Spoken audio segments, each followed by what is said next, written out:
Hi everyone, it's Mrs. Geffrich. I'm going to give you some ideas for how you can do a neighborhood nature walk and give a little more structure so that you're making observations like a real scientist. Here we go.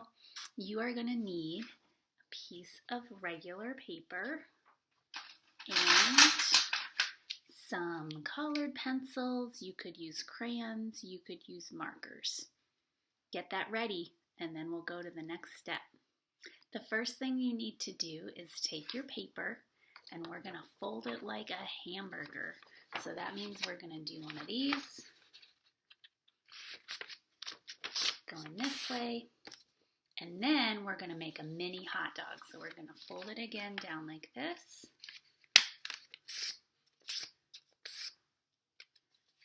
And then when you open it up, you should see that there's 4 long boxes. I'm going to take a pencil, any color is fine, and I'm going to make lines on those folds. Now it looks like this. I'm going to do the same thing on the other side. So now I have 4 sections on this side, 4 sections on that side.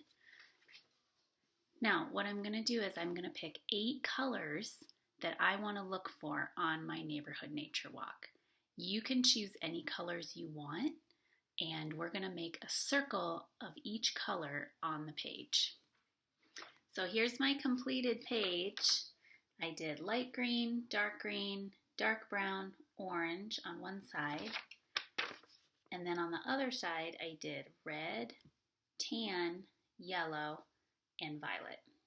You can choose any colors you want. These are the colors that we're going to be looking for when we go on our nature walk.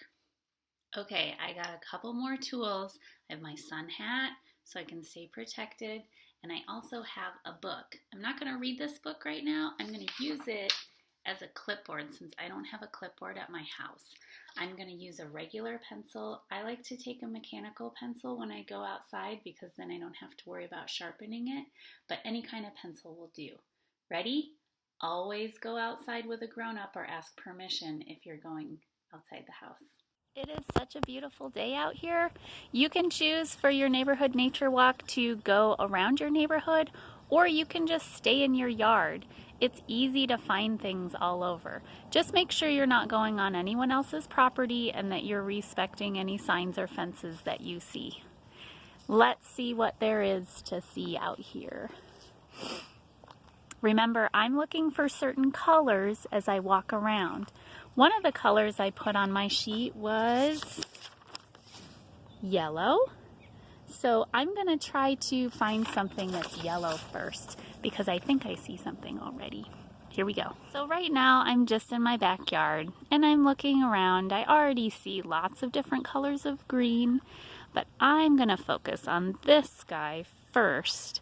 This is a barrel cactus with some old fruits left over, and I'm going to match this to my yellow dot.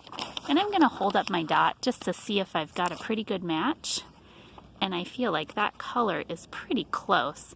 So now what I'm going to do in the space next to that yellow dot is I'm going to draw a little sketch of the thing I found that matches that color. So here is the drawing that I did. I will try to zoom in on it a little bit without shading it. Notice that I took time to add a lot of detail. I tried to make it look as realistic as I could. I put labels on my drawing like a real scientist would.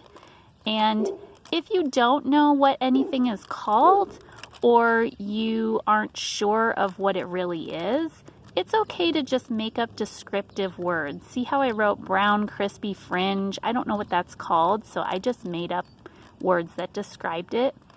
If you didn't know it was a barrel cactus, you could just say it was part of a cactus or part of a plant, and that's fine. I'm just going to keep going like this until I've found something to match all the colors on both sides of my sheet.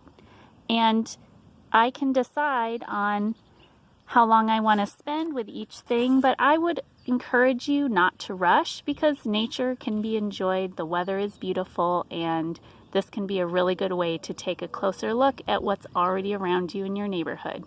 Have fun!